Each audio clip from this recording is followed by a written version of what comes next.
Welcome to the Beyond Divorce Embracing Change podcast. My name is Michael Flores, and I will be your host while we explore the complex journey of divorce with empathy, insight, and practical knowledge.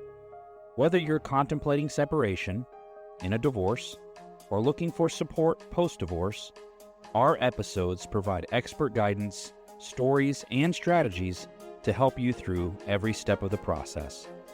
We are actual therapists, helping clients who sit on our couches every day through their difficulties of divorce.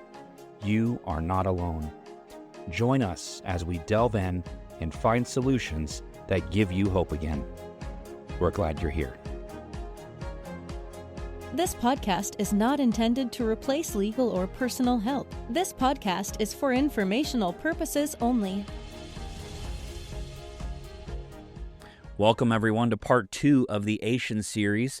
We're actually here, Armando, going to be discussing parentification, aren't we? Ooh, parentification. Yeah, and I think you're going to take the lead on this, aren't you? I think I am. I think that's what I was tasked with doing. Well, task or not, I'm excited.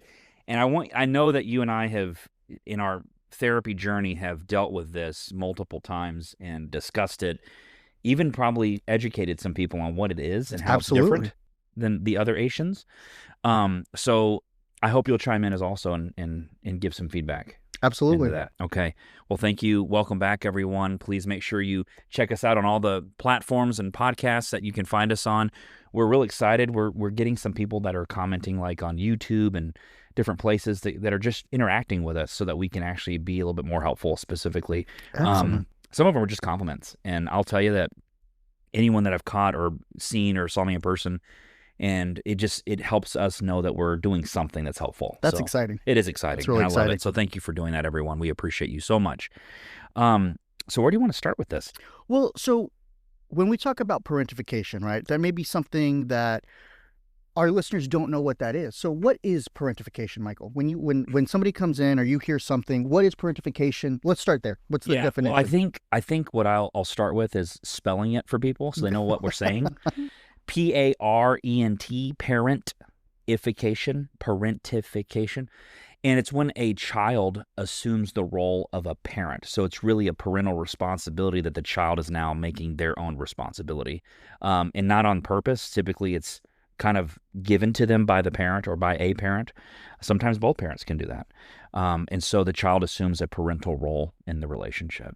So when they take on that role, what does that do to that child? Oh gosh, I can spend the whole episode. What does it do? What does it do? Because it does things to them as a child, as an adult, and the emotions that they experience. So, what it really does to the child is it makes the child take a responsibility that's not theirs, and it puts them in a position to fail. Oh, talk to me about that fail. Yeah. So what it basically means is like when a kid is taking on a responsibility that isn't theirs, there's no way for them to be successful in it. And they typically are taking off one of two burdens from a parent. They're taking off an emotional burden, which is probably the most common, or a physical burden. Okay. Say that again. An emotional burden or a physical burden. Okay. Yeah. And so the physical burden, I believe if you look it up, parentification, you'll find it as instrumental, I think is actually how they say it. Yeah, I've heard that. It's instrumental or kind of logistical. Correct. And I call it physical because you're actually having to do something specific. Emotional parentification is the most common that I see, especially in therapy, which is where the child believes it's their responsibility to care for the parent. So it's a reversal of roles. So instead of the parent taking care of the child's emotional needs, the child is taking care of the parent's emotional needs. Okay, well, let's get into that. Let's first start with the instrumental or the physical parentification. What are some examples of that? What does that look like? Yeah. So, well, I can just give an example of cases. So let's say mom and dad divorce. The child then assumes the roles that the dad would have. So I've even been told, like by a parent, like it's almost like my son has taken on the role of, or dad might say this, but like pseudo husband or pseudo wife if it's his daughter. And what they're really describing there is parentifying. They're using physical parentification. So they're tasked with, the house cleaning or cutting the grass or paying the bills. That's a big one. When the kids, like the mom is just so out of it, they can't do things. I'm in a depressed state or whatever's going on, and the child feels it's their responsibility to care for that parent or cooking for them. Paying the bills. I did have a kid do that. Wow. Yeah. Well, the parents were not, they were a different nationality, didn't speak the language. The child did. And so the child was tasked with paying the bills. I don't think it was done in ill will. Mm-hmm. But what the position it put the child in is the child kind of loses their own childhood. They grow up too quick. Yeah. And so all those little key areas that you want to experience as a child so that you can become, well-rounded in some ways, you're tasked with this other thing. Now, I will say this. I think if a child navigates being parentified well, they actually can develop some really unique skills. I hear what you're saying, and I think that as you were speaking, I thought too, I've had several clients where the young man or even a young lady will say like, oh, now I'm the man of the house, right? Like I'm the man of the house. I have to do this now. My dad is gone or my mom is gone, and now I'm taking that role. And, I think, like you said, I don't know that it's intentional. I think it's just that parent needs that help, needs that assist. They need that little help with that little layup. Yep. And being able to do that. Do you want to know when it's problematic, though? Is when that parent just meets another partner and decides that they're going to start a new relationship. Well, now the child's going to hold on. Now they're taking my job. Ah, yes. Makes sense? Because you used me as the pseudo person to help, and now you're bringing another person in. And so sometimes you get that reaction from the child. So I've seen that a lot with, I've had different cases and scenarios where the oldest child was taking care of the younger siblings, right? During the divorce or when they move from one home to the other home, and there's a lot of siblings and the oldest one kind of takes that role. And so once they kind of get, stabled and they figure out their role, the parent is like, okay, now I'm the parent, I'm going to take this back. And then they're clashing because the oldest child and the parent. The oldest child and the parent are now clashing because it's like, well, wait a minute, that's my job. And the parent's like, no, that's my job. That was never supposed to be your job. But they became empowered. Yes, you gave me a parental responsibility when you were unavailable, and now you're wanting to take it back. Yeah. You put me up here as like your peer, and now you're telling me I have to listen to you? Who the heck are you?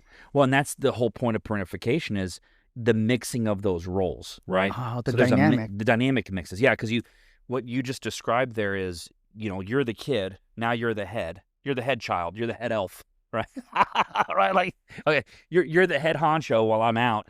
Well, then the parent comes back to reassume that role and says it's not your responsibility, it has to be brought down. And here's the hard part. Where do they hear that? They might hear it in a courtroom.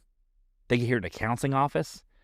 And so now that parent has to change where they put that kid and bring them back down. And they know the kid's not going to respond well to that. So you see what I'm saying? Like, it creates a dynamic that should never exist. And parentifying can do that. Well, what's interesting, and we'll talk a little bit about I'm going to make a note and I'll come back. Okay, that's fine. And then, so that's the physical or the instrumental parentification. Yes. What is the emotional parentification? What is that? I like to call it the most common. The most common of emotional parentification is where the child really assumes the role of taking care of the parent, caring for their emotional needs. So if you have a parent who's really struggling with the divorce, they maybe go into a depressive state. Maybe they're in the grief cycle. They've hit that depressive state and they're deep in it. That child then either does a couple of things. They come in and they console the parent, or I'll take care of this for you so you don't have to do X. They may come in and act as their protector. The child becomes the protector of the parent. And it's really interesting because when I see a kid that's superly overly protective of a parent, I don't think alienation right away. The first thing I think is parentification. And I'm assuming that child feels like they become the emotional guardian of the parent is maybe a way to say it. So it's almost like a fear-based thing is what I'm constantly hearing. Fear-based. Because how can my parent take care of me if I can't take care of them? If they're in a bad place, how are they supposed to care for me? Because you think there's a subconscious thing built into these children. It's my job now to take care of this parent. I've assumed the role of the parent to take on. So Jen, earlier in the first part of the Ation series, talked about, the children kind of taking the lead of being a parent. What I think she's trying to describe there is that emotional piece where that kid becomes that, I got to care for you, I have to take care of you. And what ends up happening when a child does that is when the child becomes the guardian of a parent's emotions, right? And the roles then get reversed. It's really hard to untie it. To untie the knot. Correct. So if I'm worried about you, so let me make sure I understand. If I'm worried about you, right? If you're my parent and I'm worried about you and it's time to go see mom, Yes. well, who's going to take care of, Dad Michael? I have to do that. So I can't leave. I need to stay and take care of you because you are not equipped. I feel like you're not equipped to take care of yourself. It's my job. And so what it does to you, the child, is there's a level of insecurity that's built into you if you're not available to care for me. Wow, that's deep. Well, it is, because one of the things I talked to Jen about in the first part of the Ation series, Triangulation, is kids crave two things, which is love, looks like time, and security. So when there's an insecurity or my parents not secure or not in themselves, it's my job to secure them so they can reassure me or secure. They're gonna fill in that. They're gonna fill in that gap. They're gonna kind of put that in. Maybe that's what kids are doing the whole time, is gap filling. Oh, that's really. You suppose that in a divorce, that's all the kids are doing is just filling gaps, finding the holes and go, how do I fill that? How do I fill that? How do I fill that? So listening to that, my brain goes to dogs, because we're all kind of social creatures, and when the pack, if you have a dog and you're struggling, your dog becomes aggressive all of a sudden. It's your dog assuming that role as pack leader because you're stressed. And that's exactly what's going on here with this child. This child is becoming the pack leader. They're becoming the parent in the household. Well, and if you think, do you recall studying Maslow's hierarchy of needs? Absolutely. And so there's the needs that are in the base point. They have to be met before they can move up. Mm-hmm. I think when a divorce happens, right, it's almost like a death. There's an emotional death that occurs there, right? So that's why I think we go through the grief cycle. Mm-hmm. And I think kids are going through it also. But kids aren't grieving first. I think what kids are doing is watching how the parents are responding, then determining how are they supposed to respond to that, which then puts them in places like roles, like you and I talked about, right? The gatekeeper, distractor, avoider. And so they assume all these things to fill in these gaps. But parentifying is the most common, in my opinion, is the most common thing that parents do to their children, consciously or subconsciously. So that kind of leads to my next question is, how intentional is this, right? Because people are going to want to say that, like, you're saying parentification, and we'll talk about this later, but alienation, they're going to want to label it as that, right? And they want to label it as, oh, you're purposefully, oh, mom is purposefully doing that, dad is purposefully keeping, kid from coming over here. So how intentional or unintentional is it? It's a great question. I think that it depends on the person who's engaged in it. I think once they know they're doing it and they continue to do it, now it's intentional. So if you point it out to somebody, and they continue to do it, it becomes a little bit more intentional. I think that's where the psychoeducation can fill in that gap. However, I think the issue that we're having with most people is they're claiming alienation when what they're really describing is parentification. Mm-hmm. So then the question for me becomes, are we really starting with parentification and adapting into alienation? Like it evolves? Is there an evolution? Does it really start one and then kind of evolve into another? Maybe that's why we have an Ation series, Triangulation, Parentification, Alienation. Which turns into fear, right? Yes. Like that fear-based thing. Fear makes us all sorts of things, right? It becomes, and I think about that as, if you're if you're doing these actions, I don't know that it's intentional, but your fear is transforming you into that need, and that kid is filling that gap. Well, fear is typically projected in some form, isn't it? And I think here's something really kind of cool. I think if you want to know if someone's in a fear place, they'll use terms like "what if."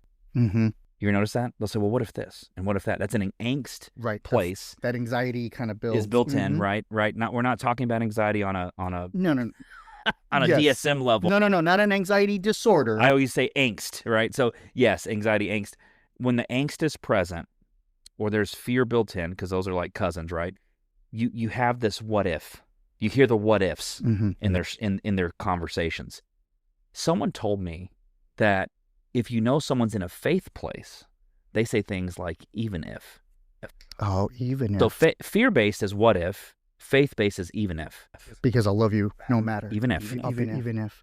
So as you were talking, I thought about this, and it's almost like the love that a child has for a parent, or the desire to take care of that parent, kind of becomes perverted or changed so much in parentification. Yes. And I think I want our listeners to hear that, because we don't ever want that, right? We don't want our love to be perverted. We don't want it to be changed into something that it's not, something ugly that's actually harmful, because can parentification be harmful to the child? Parentification is harmful to the child, because it's almost a robbing of sorts. It's I think when a parent is engaged in parentifying a child, there's a selfish component to it, whether the parent recognizes or not, because it's really the child is fulfilling something within me.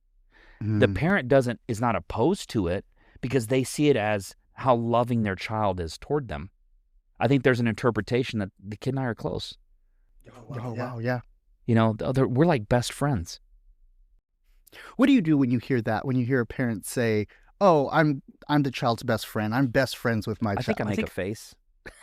If you ask me what I do, I'm in a session, I'm probably making a face, like, you know, I'm kind of squinting my eyes like, what? You know, it hit my ears a little weird. I think I ask for a description most cases. I'll say, tell me what you mean. Or how'd you get so close? You know, would the child agree that you're close? Yeah. And there's the what you're looking for is the protective nature, right? I don't think there's an issue with having a close relationship with your parent. That's probably a good thing.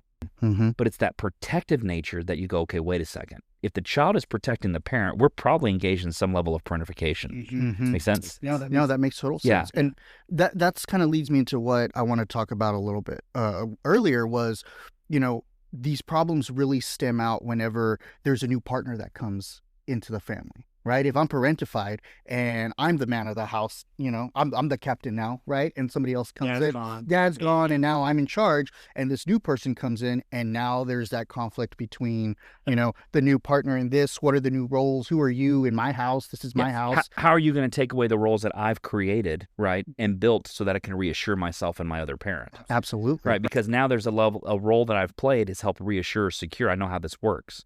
And you're coming in and changing that. And I have to let go. I don't know you, guy, and now I have to let that go. And I think that causes issues too. 100%. And I think it's important for our listeners to see that is that it is stemming. It's not just, you know, the relationship with the kid, but if you're going to have a new relationship or how it can just get out of control. Well, I think what you're saying is if you're a parent engaged in parentification, you don't realize the kind of problem you're creating for a later event.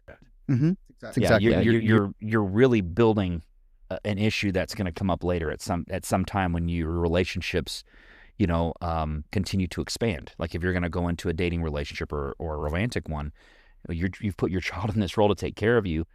You're going to feel like you have a parent. Like, why? Who are you to get to tell me? And you're going to have to realign them, and they're not going to like it. No. You've changed the rules in the middle of the game. Bingo. So, who likes that? Nobody. Okay, continue. Right? So then how do we respond? How do we change that, right? We've kind of talked about what it kind of looks like. We've talked about the dangers and how much it can just spiral out of control and it can look like. What do we do? Well, you know, that's a great question, Armando. I think the first thing I'd want parents to do is really ask, is this really about me or them? I think you got to start with that question. Am I the problem? Well, in a sense, yeah. Or what need am I trying to get fulfilled and whose responsibility is it? Because typically a parentifying parent is trying to fill a need and they're having the kid be the responsible party. Wow. So I think you start with, you know, what's the need that I have and whose responsibility is it to fill it? And if I go, it's my child's responsibility, that's when you know something's off. Makes sense? Yeah. Because when you're a parent and you're parenting a child, it is ultimately your responsibility, right? Now, I know parents struggle with like, you know, my kid doesn't want to go to school, or here's the fun one. My kid doesn't want to go with the other parent and I can't force them. Oh yeah. I'm not going to physically pull them out of the car. Right. And then my comment to that is, it sounds like they're in charge. How did they get there? How did they get to drive the bus? How did they get to be in charge? Well, who do you think gave them that kind of power? You know, either you're lying to me and you really can't get them out of the car, you just don't want to. Or you really don't have any control of your child to go, wait, I'm in charge, you're the child, I'm the parent. So there's a role reversal that happened here that's not okay. You know, and I did this to a mom once. I said, you seem to feel guilty that you're having to require your child to go with the person you don't like. Oh, wow. Oh, yeah. You should have seen their response. They're like, oh my gosh, you see it. Mm-hmm. And so really that's the point is your guilt, right, of having to make your kid go with a person that you left, that you divorced, is a hard thing for you because you're like, I get to stay away, but I can't help you stay away if you don't like it. And so you feel guilty. So now you're like, well, it's not really my thing. It's their thing. It's their thing. You want to push it off. You're parentifying now. You've given it to them. Yeah. Yeah. It's got to be, yeah, I'm okay if they go with their other parent. But are you? Okay. So how do you respond is you check yourself and you first go with, is this really about me or them? And when it's about you, the person, you need to own that. And that's what I think you do first to unparentify a child. The second thing I think you do is make sure that your roles are clear with your kid. Oh, boundaries. 100%. Yeah. And I think what people confuse about boundaries is they think a boundary is what you tell the other person to do. Yeah. A boundary is how you're going to respond. This is my response when something happens Sure. to me. So here's an example of boundary. You don't say, don't yell at me, because if you yell, I'm not going to talk to you. That's not a boundary. That's a request for them to stop yelling. A boundary is, if you continue to yell, I'll choose not to have this conversation. Because who am I controlling? Myself. That's a boundary. I had a conversation earlier with a parent just like that. Yep. The kid's yelling. I was like, I stopped talking to them. Yep. And so then you set a boundary with the kid that says, let me make sure you understand something. There's what you want, and there's what I need you to do. And what you want and what I need may not match, but when I say this is what's happening, that's what we're doing. Now, you can say I don't like it, this is not fun for me, whatever. Happy to talk to you about it. So what does a parent do if they catch themselves, if, you have that older sibling and you're just like, hey, I need you to watch your siblings a little bit? Like, where's the fine line? Because, listening to you, I'm like, oh my God, I think I was a little parentified growing up. Yep. I want you to watch the kiddos. And if they disregard something you ask them to do, I don't want you to keep asking. I want you to let me know. Okay. Yeah, because if you let me know, I get to be parent. I'll get on the phone with the kid. Let me be the redirector. So you still giving them? Yeah. You're still the captain. They're the lieutenant. Well, if you look will. at this. In divorce cases, sometimes parents are supervised. Right? Mm-hmm. They go to supervision, and someone they don't know is supervising them. The supervisor's job, is it to tell them how to parent? No. It's to do what? To just watch. So when you ask your kid, hey, I'm going to go run an errand down the road, can you watch your siblings? What are they supposed to be doing?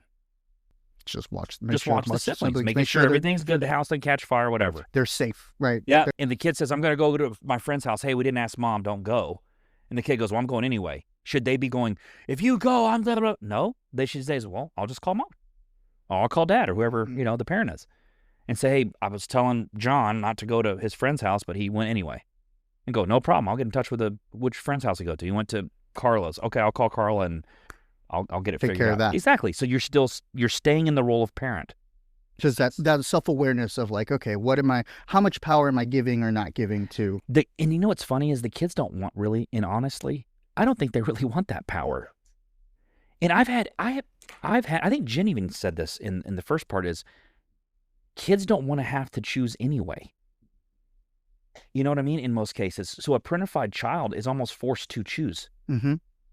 They don't want to. They're filling that gap. Yeah. And so then when you bring a kid to me who's been in the role of parentified, right? They don't want to give it up, because if they give it up, now they're uncertain again. Well, it's still that fear-based, right? Like that fear has not been fixed, right? It was built out of fear, that love, because if I give that up, that means I don't love my parent enough to do that. Mm-hmm. Yeah. So I'll just say something personal. When my mom died, and I know my dad was doing the best job he could to deal with his sadness of losing my mother, just as much as I was. But I remember I was in the tree. We're at the cemetery. My dad's, having his moment with my mom. I'm up in the tree, or I'm by the tree, something. And I'm looking at my dad, I remember. And all I'm doing is just watching how he's dealing with his grief. Because I don't know how to deal with my emotion either. But my dealing with it wasn't trying to figure out if I was sad. I was trying to make sure my dad was okay. He's all I had left. I lost my mom. All I have is my dad. I need to know my dad's okay.